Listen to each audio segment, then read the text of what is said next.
이 시간 함께 하신 말씀 베드로후서 1장 15절에서 21절까지 말씀입니다. 베드로후서 1장 15절에서 21절까지. 내가 힘써 너희로 하여금 내가 떠난 후에라도 어느 때나 이런 것을 생각나게 하려 하노라. 우리 주 예수 그리스도의 능력과 강림하심을 너희에게 알리는 것이 교묘히 받는 이야기에 따른 것이 아니오니 우리는 그의 크신 위엄을 친히 본 자라. 지극히 큰 영광 중에서 이러한 소리가 그에게 나기를 이는 내 사랑하는 아들이요 내 기뻐하는 자라 하실 때에 그가 내 하나님 아버지께 존귀와 영광을 받으셨느니라. 이 소리는 우리가 그와 함께 거룩한 삶에 있을 때에 하늘로부터 난 것을 들은 것이라. 또 우리에게는 더 확실한 예언이 있어 어두운 데를 비추는 등불과 같으니 날이 새어 샛별이 너희 마음에 떠오르기까지 너희가 이것을 주의하는 것이 옳으니라. 먼저 알 것은 성경의 모든 예언은 사사로 이끌 것이 아니니 예언은 언제든지 사람의 뜻으로 낸 것이 아니요 오직 성령의 감동하심을 받은 사람들이 하나님께 받아 말한 것입니다. 아멘. 제가 목 상태가 조금 안 좋아서 마스크를 좀 벗고 설교를 좀 하겠습니다. 먼저 예수님의 이름으로 승리를 얻으며 사는 우리 모두가 될 수 있기를 주님의 이름으로 축원드립니다. 몇 년 전 기독교 신문에서 이런 교회에 다니고 싶다라는 세미나를 열었습니다. 그리고 그 세미나를 마친 뒤에 거기에 참석한 성도들이 바라고 원하는 교회에 대해서 이렇게 기록을 해놨습니다. 어떤 교회를 다니고 싶어 하는가 그랬더니 유명 인사보다는 아프고 힘든 사람들을 향해 걸음을 옮기는 교회, 몸으로 봉사할 수 있는 기회를 만들어주는 교회, 최소한 함께 예배 드리는 사람들이 누구인지 그리고 어떻게 사는 분들인지 알 수 있는 교회, 끼리끼리 어울려서 틈새가 없는 교회가 아니라 누구라도 반갑게 인사하고 내 삶을 나눌 수 있는 교회, 차별을 넘어서 차이를 인정해주는 교회, 예수님께서 이 땅에 오신 목적 그대로 그 뜻을 이루며 살아가는 교회라고 이렇게 기록을 해놨습니다. 우리 만남의 교회는 어떤 교회일까요? 먼저 한번 우리가 생각해보고 돌이켜볼 수 있기를 바랍니다. 우리 교회가 다니고 싶어하는 교회가 되기 위해서 우리는 무엇을 어떻게 해야 할까요? 교회는 예수 그리스도를 믿고 예수님의 말씀을 따르는 사람들이 모인 곳입니다. 우리는 얼마나 그러면 예수님의 말씀을 따르며 사는 성도들일까요? 이사야 57장 15절에 보면 시작. 지극히 존귀하며 영원히 거룩하시며 거룩하다 이름하는 이가 이와 같이 말씀하시되 내가 높고 거룩한 곳에 있으며 또한 통회하고 마음이 겸손한 자와 함께 있나니 이는 겸손한 자의 영을 소생시키며 통회하는 자의 마음을 소생시키려 함이라. 아멘. 하나님은 주소지가 두 개라는 거죠. 하나님의 첫 번째 주소지는 어디죠? 높고 거룩한 곳에 계시다고 했어요. 이건 우리가 아는 거죠. 익히 아는 것. 그죠? 하늘을 보고 우리 하나님께 기도해요. 그런데 두 번째 주소지가 있습니다. 두 번째 하나님의 거주지는 어디죠? 겸손하고 통회하는 마음을 가진 이들과 함께 하신다고 그랬습니다.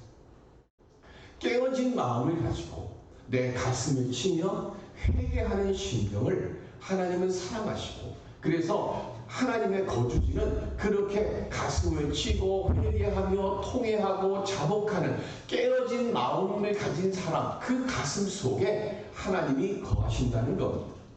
대단히 무언가를 만들어 놓고 지극히 높은 무언가를 하는 그런 거룩한 사람들과 함께 하시는 것이 아니라 내 자신이 죄인임을 알고 내 가슴을 치며 내 깨진 마음을 가지고 주님 앞에 나오는 사람들, 그곳에 주님이 함께 하신다 그랬습니다.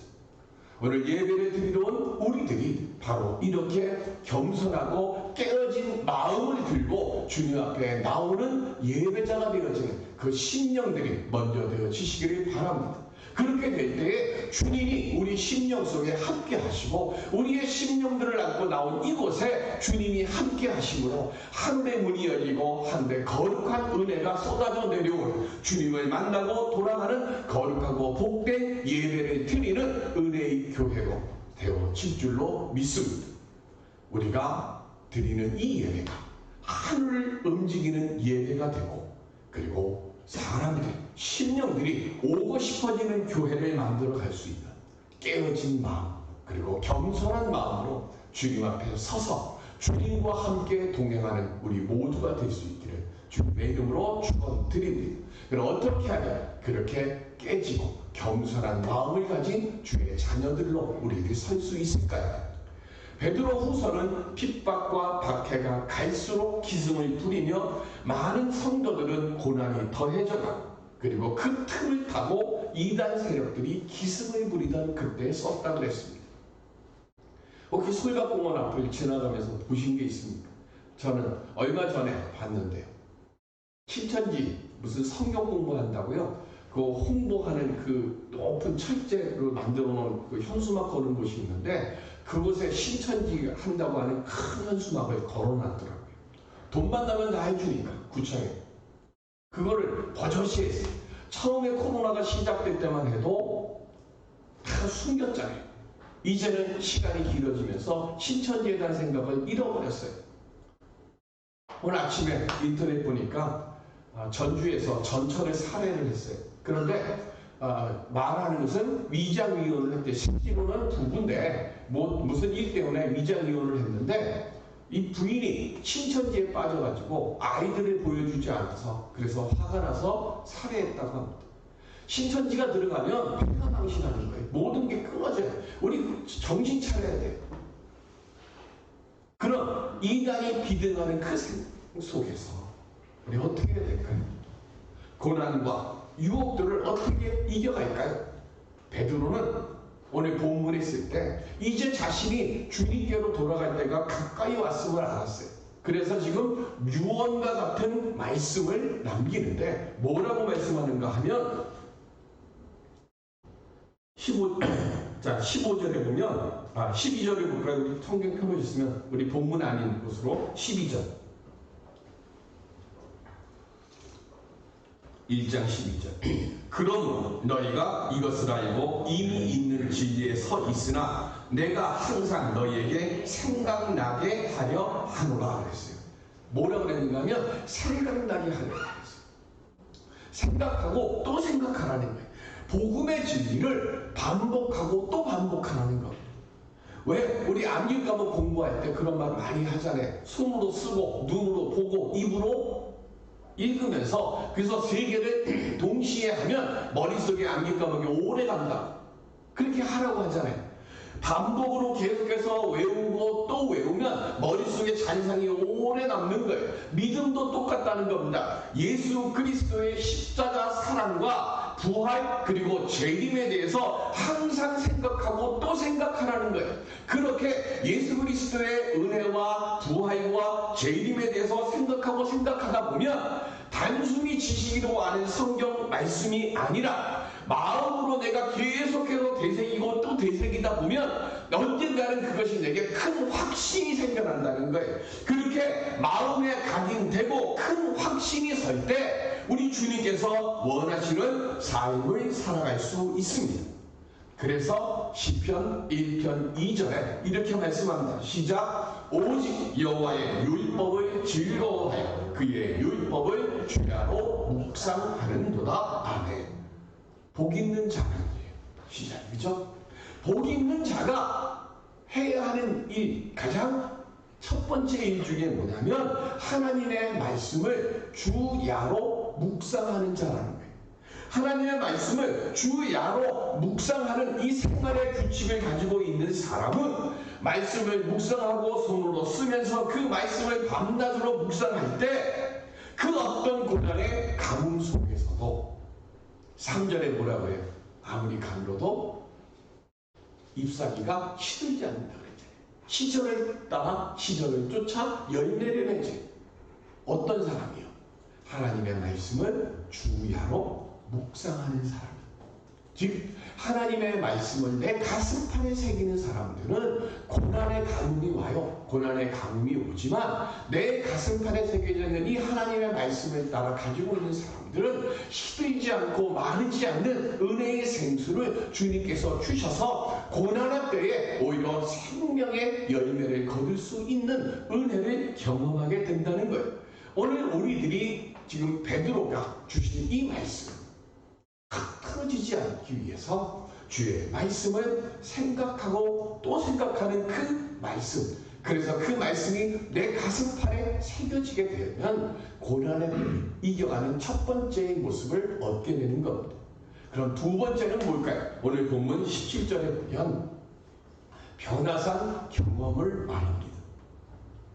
마태복음 17장 1절부터 8절에 변화산 말씀이 나오죠. 베드로, 야고보, 요한 세 명을 데리고 예수님께서 높은 산으로 올라가십니다. 그리고 그 높은 산에 올라가셨을 때 예수님께서 베드로, 야고보, 요한 앞에서 변하셔요. 어떻게 변하십니까? 얼굴은 해같이 빛이 나고요. 옷은 빛과 같이 하얀색을 예수님이 입으십니다. 그리고 모세와 엘리야와 더불어 예수님께서 말씀을 나누세요. 그걸 보고 베드로가 너무 좋아서 뭐라 그래요? 여기가 좋사오니 여기에 초막 3개를 짓고 여기에 머무르면 좋겠습니다. 그때 구름이 이들을 싹 덮어요. 그리고는 구름 속에서 말씀이 나옵니다. 뭐라고요? 이는 내 사랑하는 아들이요 내 기뻐하는 자라. 그리고는 이 말씀이 마치시고 나니까 구름이 싹 사라져요. 사라졌는데 누구만 계세요? 예수님만 계세요. 이 경험을 직접 보고 듣고 경험한 사람은 3명입니다. 베드로, 야고보, 요한. 그리고 이 경험을 통해서 베드로는 뭐라고 말씀하는가 하면 예수님이 재림하신 것은 분명하고 확실하다라고 17절에 말씀합니다. 그런데 베드로는 자신들이 보고 들은 경험보다 그리스도에 대하여 더 확실한 증거가 있다고 말을 합니다. 그게 뭐냐면 오늘 본문 19절에 보면 성경에 기록된 예언이라고 했어요. 변화산 체험은 몇 명이 했어요? 3명만 했어요. 그런데 성경에 기록된 예언은 어떻게 될까요? 이스라엘 모든 믿음을 가지는 모든 이스라엘 사람들에게는 이 예언의 말씀을 보았고 믿는 확실한 권위가 있어요. 변화산 체험 3명의 체험보다 더 큰 권위가 있고 더 큰 확신이 있는 말씀이에요. 변화산 체험의 권위보다 예언의 말씀이 더 확실한 증거라는 거예요. 그 말씀이 뭘까요? 말라기 4장 5절입니다. 시작. 보라 여호와의 크고 두려운 날이 이르기 전에 내가 선지자 엘리야를 너희에게 보내리니 아멘. 요에서에도 똑같은 말씀이 나와요. 글자 하나 안 틀린 똑같은 말씀이 요에서하고 말라기에 나와요. 즉 그리스도께서 재림하신다는 것은 성경에 지금 이렇게 기록되어 있는 것이고 다만 남는 것이 있어요. 뭐가 남을까요? 예수님이 재림하실 때 구원자이신 예수님을 기쁨 중에 우리가 영접할 것인가? 아니면 심판받을 대상자가 되어서 두려움 속에서 심판자로 오시는 예수님을 만날 것인가? 이것을 여인들이 선택하라고 하는 거예요. 예수님은 심판자인 동시에 구원자로 이 세상에 오시는데 예수님을 구원자로 봐야지 우리가 심판자로 보면 되지 않지 않겠느냐라고 말씀하는 거예요. 베드로는 분명히 변화산의 기억이 아주 강렬했어요. 그런데 베드로에게는 이 변화산의 기억보다 더 강한 기억이 있습니다. 그게 뭘까요?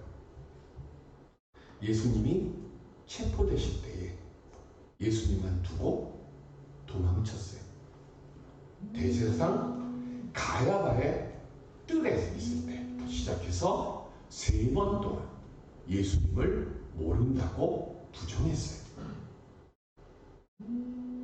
그리고는 딱 우는 소리에 예수님의 말씀이 생각나서 심히 통곡했다고 그랬습니다.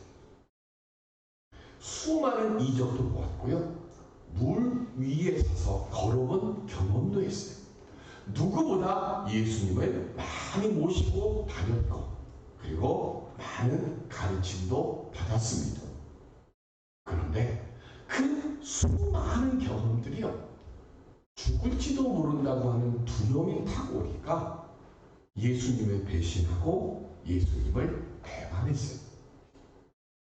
예수님께서 잡히시기 전에 뭐라고 하셨어요? 오늘 너희들이 다 나를 두고 나를 버리고 갈 것이다 그랬어요. 그때 베드로가 뭐라고 했습니까? 죽어도 나는 주님과 함께 죽겠습니다. 절대 그럴 일 없습니다 그랬잖아요. 그런데 어떻게 됐습니까? 도망갔어요. 예수님의 말씀을 거부했어요. 그리고는 자신의 신념을 예수님의 말씀보다 더 앞세웠어요. 그리고 난 뒤에 그는 예수님을 배신했고 예수님을 배반했습니다. 그 경험 속에서 자신은 구원자인 예수님이 아니라 심판자인 예수님을 뵙게 될 것을 지금 우리들에게 이야기하는 거예요. 변화산에서 누가 있다고 했어요? 예수님, 엘리야, 모세. 뭘 얘기하는가요? 예수님이 누구와 함께 계셨다는 얘기일까요? 예수님, 엘리야는 뭘 뜻해요? 기적을 뜻합니다. 모세는 율법을 뜻합니다. 예수님이 기적과 율법과 함께 있는 것을 보고 베드로는 좋은 것이라고 생각했어요. 그래서 여기에 초막 셋을 지읍시다 그랬어요. 하나는 예수님, 하나는 기적, 하나는 율법. 그것을 지어놓고 있으면 나는 너무 좋습니다. 그런데 하나님의 음성을 들었어요. 이는 내 사랑하는 아들이요 내 기뻐하는 자라는 음성을 듣고 난 뒤에 보니까 예수님만 나왔습니다. 뭘 뜻하는 걸까요? 믿음은 기적과 율법이 함께하는 것이 아니라 예수님의 말씀만 있으면 된다는 것을 말하는 거예요. 오직 예수님 한 분만 계시면 모든 것이 다 끝이 나요. 예수님만 믿으면 된다는 겁니다. 그런데 우리는 자꾸 예수님 외에 무언가 다른 것을 생각하고 거기에 무언가를 더하고 무언가를 얻으려고 하니까 시련이 오고 고난이 오면 예수를 보지 못하고 예수를 믿지 못하고 예수를 배반하고 예수를 떠나고 결국엔 심판받는 자의 자리에 설 수밖에 없는 연약한 자가 되는 거예요. 베드로는 자신의 뼈아픈 잘못을 통해서 깨달은 말을 오늘 유언과 같은 말씀으로 고난과 이단의 공격 앞에서 믿음을 저버리는, 즉 예수님을 배반하려는 사람들의 마음을 붙잡으려고 하는 거예요. 예전에는 어디 갈 때는 늘 지갑이 두둑했습니다.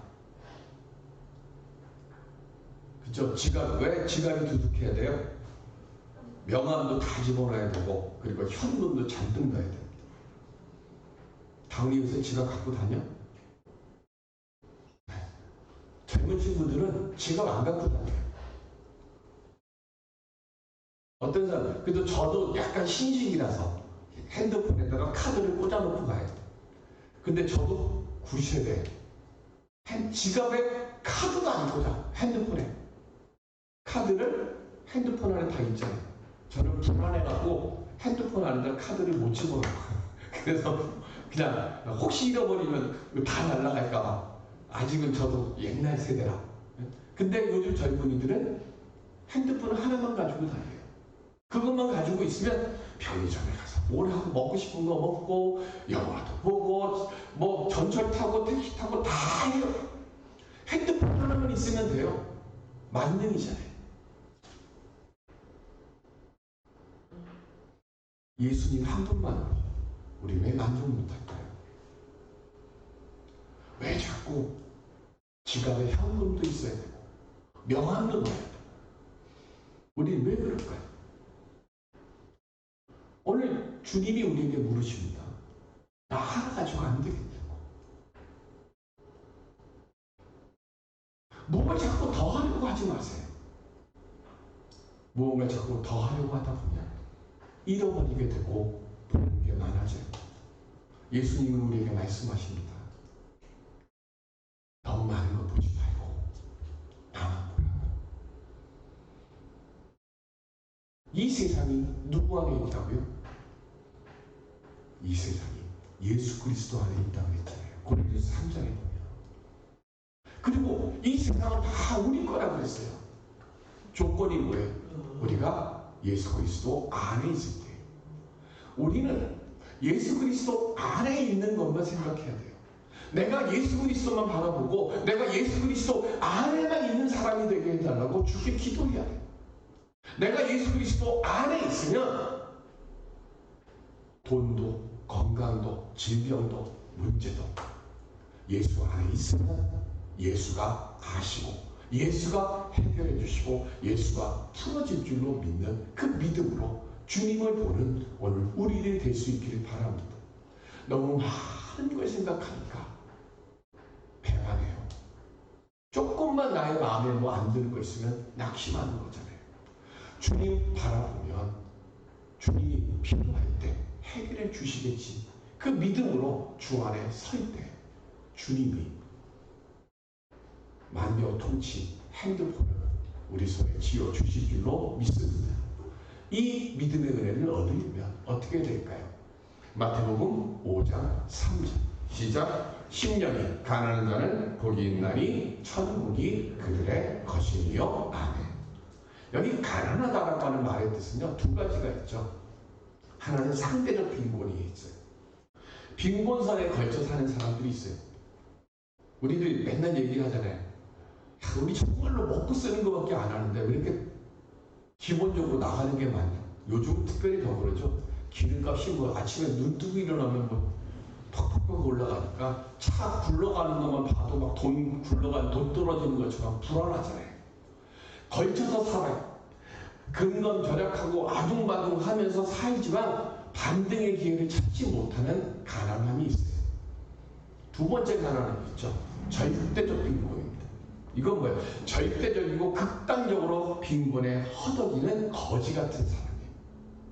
누군가 내게 손을 내밀어 주지 않으면 살아남을 희망의 근원조차 전혀 찾아볼 수 없는 사람. 지금 예수님이 말씀하시는 심령이 가난한 자라고 하는 것은 누군가를 의지하고 누군가에게 도움을 받지 않으면 살 수 없을 것 같은 신세에 있는 나라고 하는 것을 알고 있는 사람이라는 뜻이에요. 남들은 다 저 사람 가난한 사람이라고 생각하는데 나는 누구 도움도 필요 없어 이러면 가난한 사람이 아니에요. 영적으로 내가 절대 빈곤에 처해 있어서 파산 상태임을 아는 거지 같은 생각을 하는 사람은 복이 있다고 했어요. 거지가 복이 있다는 거예요. 하나님이 개입해서 사랑과 은혜를 베풀어 주시지 않으면 나는 도저히 살 수 없습니다라고 하는 사실을 절절하게 깨닫는 사람. 그래서 어떻게 주님 앞에 손을 내미는 거예요. 세상의 것 다른 것으로 보는 게 아니라 오직 예수 그리스도만 바라보고 예수 그리스도의 이름만 의지하고 주님 내 손 잡아주세요라고 주님께 전적으로 의지하는 자는 복이 있나니 그런 사람에게는 하늘에서 뭐 하는 거예요? 그 심령을 복되게 만들어 주셔서 그 사람에게 필요한 것을 하나님이 주실 것이기에 나는 가진 것이 없지만 하늘의 모든 것이 내 것이 되니까 그 사람은 천국을 얻은 사람이라는 거예요. 베드로는 예수님을 배반하고 난 뒤에 통회하고 자복하는 법을 온전히 배웠어요. 내가 잘못했구나, 내가 가난한 사람이구나 하는 것을 베드로가 깨닫고 나니까 그 전에는 통회하고 자복하지 않았어요. 깨지지 않았어요. 어떻게 하면 내가 예수님의 통회가 더 많은 걸 얻을까 내 자신의 성벽을 굳건히 가졌어요. 그런데 배신해 보니까 배반자가 되보니까 내가 죽을 수밖에 없는 사람이구나 하는 것을 알았어요. 그래서 내가 깨진 거예요. 내가 깨지니까 심령이 가난한 사람이 됐습니다. 이 세상에서 돈 많이 버는 법, 성공하는 법, 자녀들 좋은 대학에 가는 법, 그거 구하기에 앞서서 먼저 주님 나를 낮춰주시고 내가 깨질 수 있게 해주시옵소서 먼저 구하라는 거예요.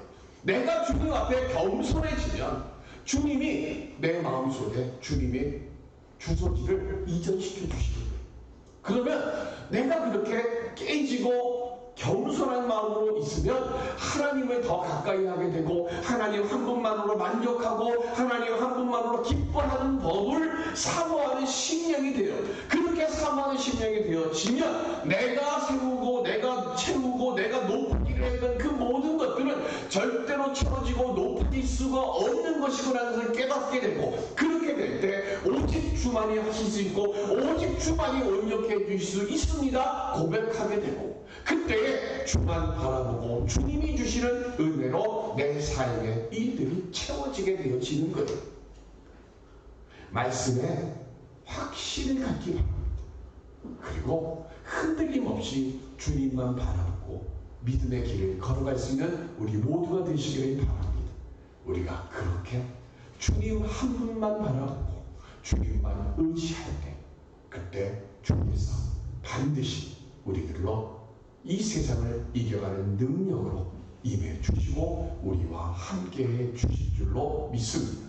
이 한 주간을 살아가면서 주님의 말씀을 묵상하고 그 말씀이 내게 능력이 되어서 세상을 이겨가는 오직 예수만 바라보는 우리 만남의 모든 권속들이 되시고 세상을 이기는 하나님의 복된 자녀들 다 되시기를 주님의 이름으로 축원드립니다. 기도하겠습니다. 은혜의 아버지 하나님, 하늘의 문을 열어주시고 이제 머리 숙인 우리 이 심령들 마음 자리 하나하나마다 주님 주소지를 잡아 주시옵시고 오직 주님 한 분만로 세상을 이기고 세상의 거룩한 그리고 복된 자가 인정받는 사람들로 살아가게 도와 주시옵소서. 감사하며 예수님의 이름으로 기도드립니다. 아멘.